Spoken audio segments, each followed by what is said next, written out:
Okay, तो जो microbiology में मिनरल्स हैं उसमें सबसे इम्पोर्टेंट मिनरल जो है आयरन, वो हम लोग पढ़ना स्टार्ट करते हैं।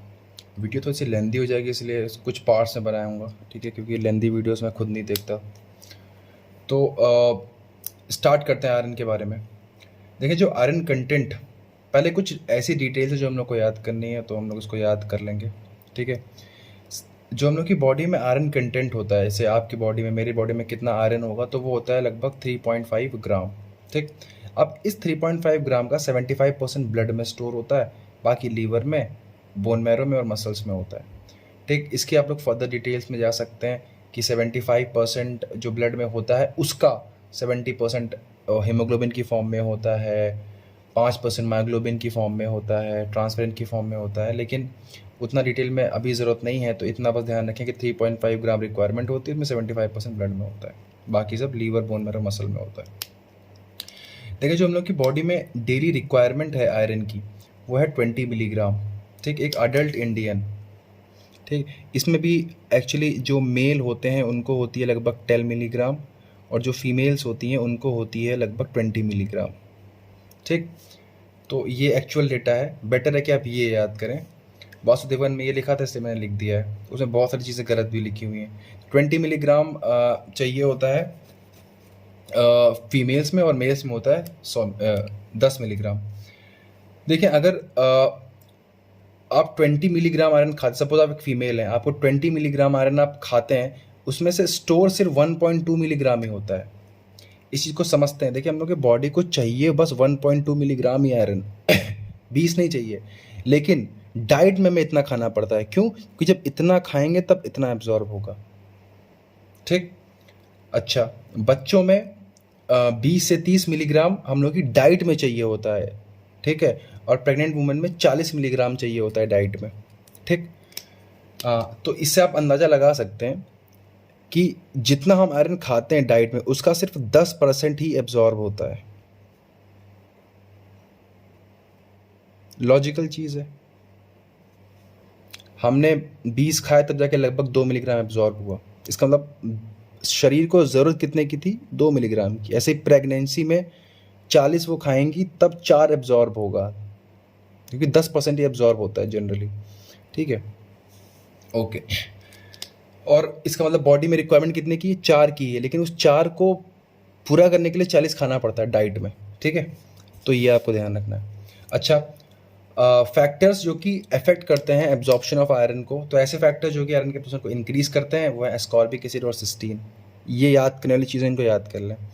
और जो डिक्रीज करते हैं वो है फाइटिक एसिड्स, ये होते हैं सीरियल्स में। ऑक्जेलिक एसिड ये होते हैं वेजिटेबल्स में मेनली, इसीलिए जो वेजिटेबल मतलब जो वेजिटेरियंस होते हैं उनमें आयरन की कमी होती है जनरली। और डाइवेलेंट मिनरल्स जैसे कि कैल्शियम, लेड, ऐसे। ठीक है, इन सब के लॉजिक आपको जानने की ज़रूरत नहीं है। इतना समझ लें कि एस्कॉर्बिक एसिड और सिस्टीन क्या करते हैं, ये Fe+3 को Fe+2 में कन्वर्ट कर देते हैं, और Fe+2 ज़्यादा ईजिली एब्जॉर्ब होता है शरीर में, इसीलिए इसके एब्जॉर्प्शन को इंक्रीज़ करता है।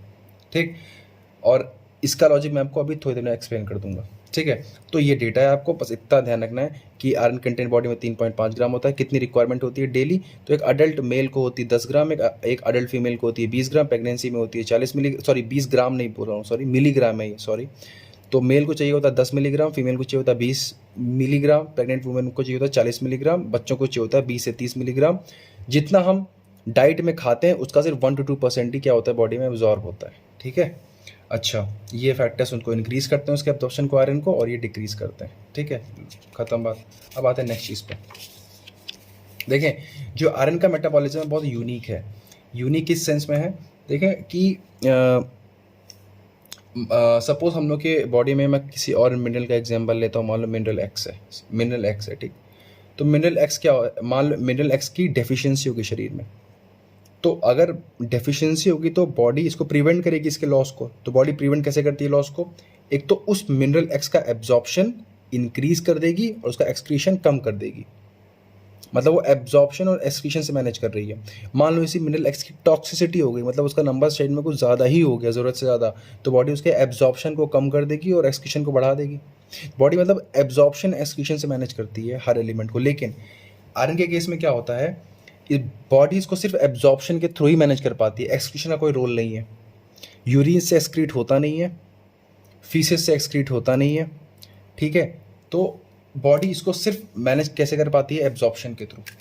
इसीलिए हम लोग इसे बोलते हैं वन वे एलिमेंट। और ये एमसीक्यू आता है जो आपके प्रॉफ में एमसीक्यू आते हैं, उसमें which of the following element is called as one way element, the answer will be iron, ठीक। अब सबसे इंपॉर्टेंट थ्योरी जिसके लिए पढ़ते हैं, जो कि एग्जाम में आती है, लॉन्ग क्वेश्चन है, वो होती है म्यूकोसल ब्लॉक थ्योरी। अच्छा, म्यूकोसल ब्लॉक थ्योरी क्या है? वही जो मैंने आपको ऊपर बताया था, बस वही म्यूकोसल ब्लॉक थ्योरी है कि regulation of body iron pool is only by absorption.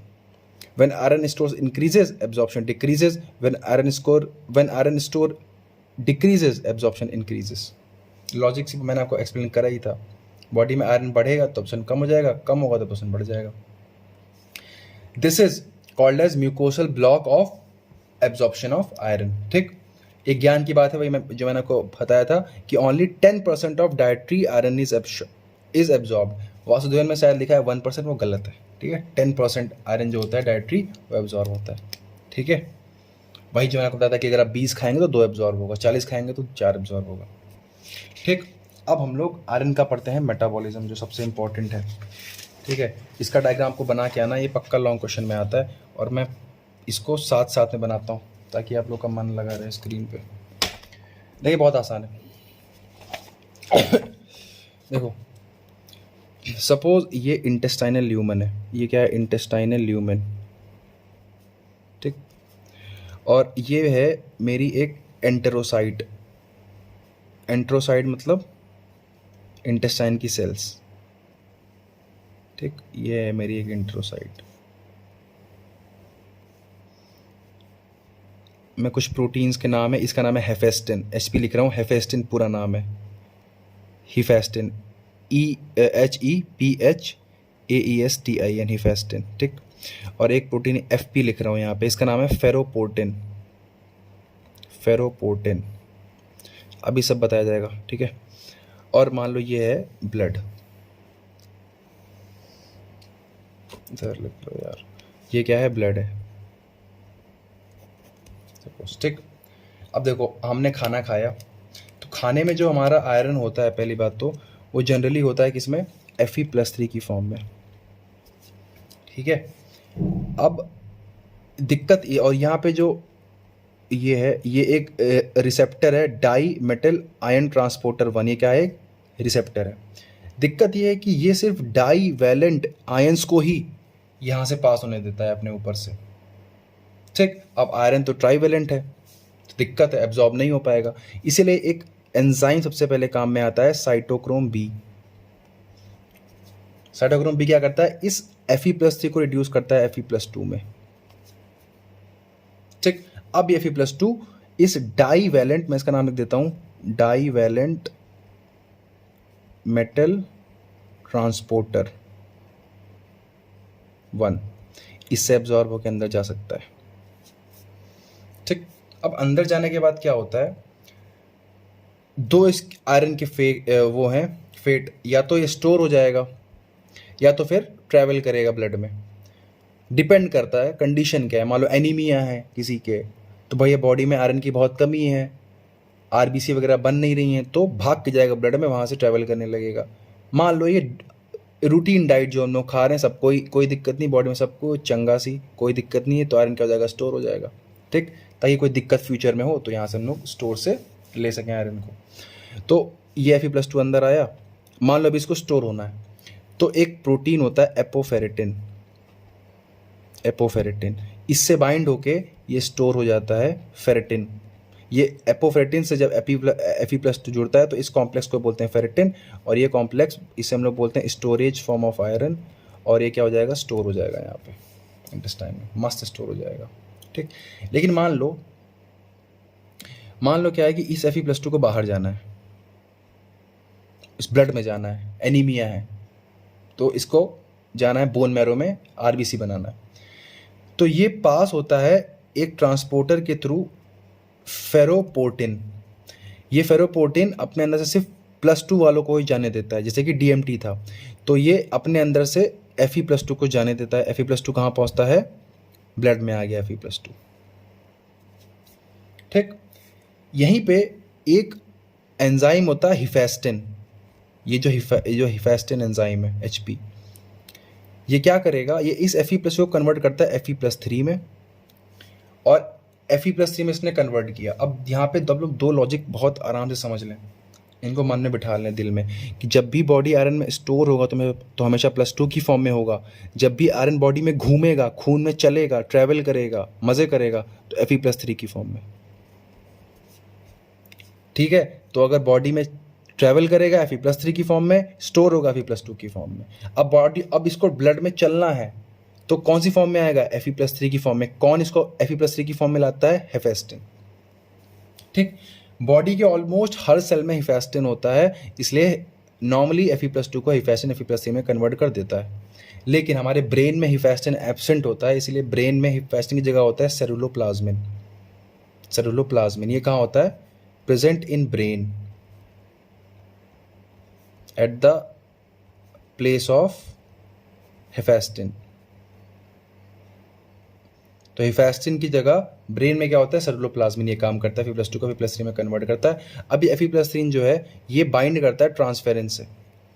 Transferrin क्या होता है, प्रोटीन होता है। आप समझ लो इसको चेयर मान लो। जो हमारा आयरन है ये बोलता है कि भैया देखो, मैं अगर ब्लड में ट्रेवल करूँगा तो ऐसे नहीं ट्रेवल करूँगा, मैं ट्रेवल करूँगा आराम से बैठ के चेयर पे। तो जो ट्रांसफेरिन है उसी की चेयर है। आयरन की एक बहुत ख़राब आदत है, अगर उसको स्टोर होना है तब भी किसी से चिपक के स्टोर होना है, एपोफेरेटिन से। अगर चलना है तभी किसी से चिपक के चलना है, ट्रांसफेरिन से।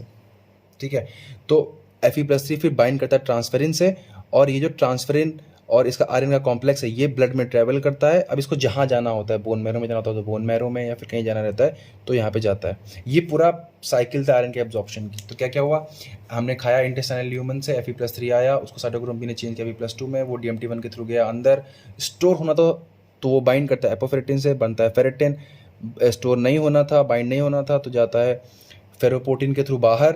फेरोपोर्टिन के थ्रू बाहर जाने के बाद जो हिफेस्टिन होता है इसको चेंज करता है Fe+3 में। Fe+3 में चेंज होने के बाद ये जुड़ता है ट्रांसफेरिन से, और ये इसकी ट्रांसपोर्ट फॉर्म होती है आयरन की, इससे ट्रांसपोर्ट करता है, ये स्टोरेज फॉर्म थी आयरन की। ठीक, इतने में कोई दिक्कत, इतना समझ में आया। अब हम लोग कुछ इसके बाद इंपॉर्टेंट टर्म्स पढ़ेंगे।